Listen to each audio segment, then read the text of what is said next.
Are there now first question for understanding for this presentation?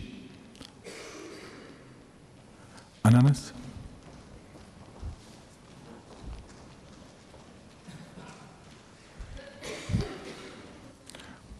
Please, everybody, introduce yourself before you start. Thank you. Antanas Virskis from Lithuania. I am plant breeder, professor.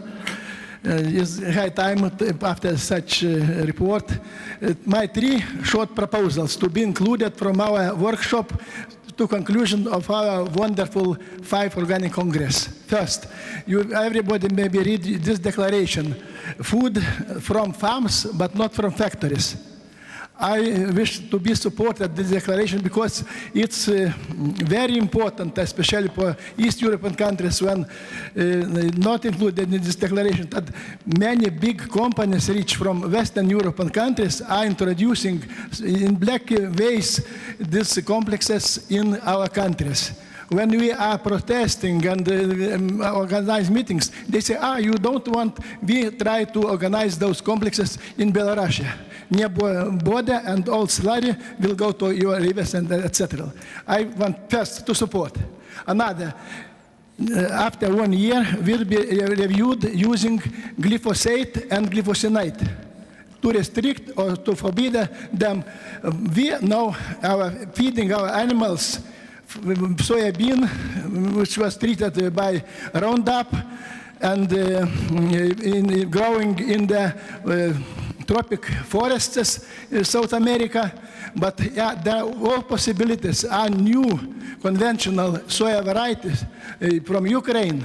We in Lithuania saw this year about 1,000 hectares can change those soybean from South America, and in order to avoid glyphosate. And another very bad practice is when glyphosate using not before sowing, but just before harvesting, and in order to kill weeds and to dry grain, etc. It's necessary to exclude. And another last question, proposal. Our attitude, what to do with GMO. Also very big pressure and big money black to introduce in our countries. Maybe it's necessary to adopt Hungarian moratorium for GMO. Thank you. Thank you very much for this, not question to the presentation, but for your proposals. Antanas, thank you. I see there are no questions, then I would like to, oh, they have, yeah. Okay. Karolina Libertová, Bio-Institute Czech Republic once more. Just a short reflection to the presentation from Czech Republic, and especially for the point of large-scale conversion to organic farming. In our country, in 2004, we approved our action plan for organic farming, and our goal was to reach 10% of the land conversion of 10% to organic farming, and we have succeeded. But however, we are not very happy with the result. Nowadays, we have 3,100 farmers in the Czech Republic, and I have to say that this vast boom of organic farming is a little bit, it was faster than the structure of the sector has developed. So we are really missing a lot of experts, especially in research, in extension service, in school, in secondary school, in universities. And I think that this is a big problem, because a lot of the new farmers who came into the sector, they don't know anything about organic farming, they don't know the principles, they don't know the rules, and there is a big risk of fraud, but not intentional fraud, but because they just don't know how to farm organically. So my question is, if you have experience from another countries with this big boom of organic conversion, how to support the sector, that there is enough time as well to develop the support and the service for these farmers. Thank you.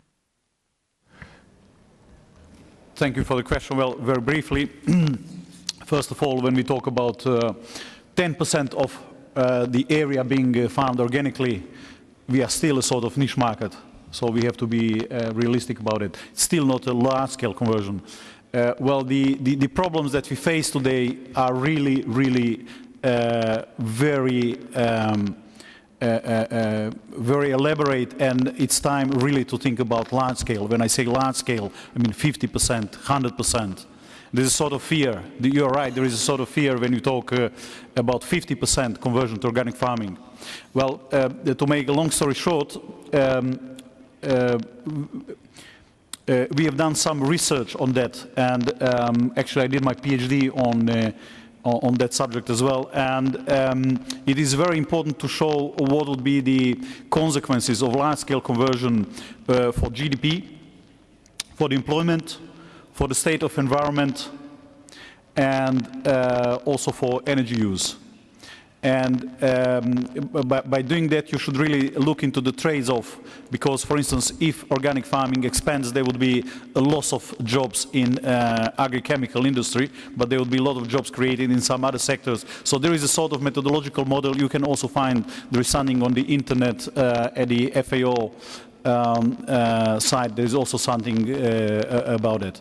But just to conclude, really, I mean, nature is talking to us in hard terms. We are running out of time. So 10% organic farming, my friends, is no longer enough.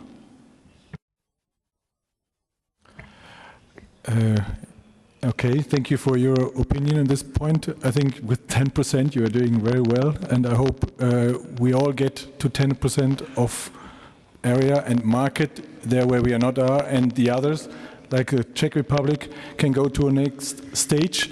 I would like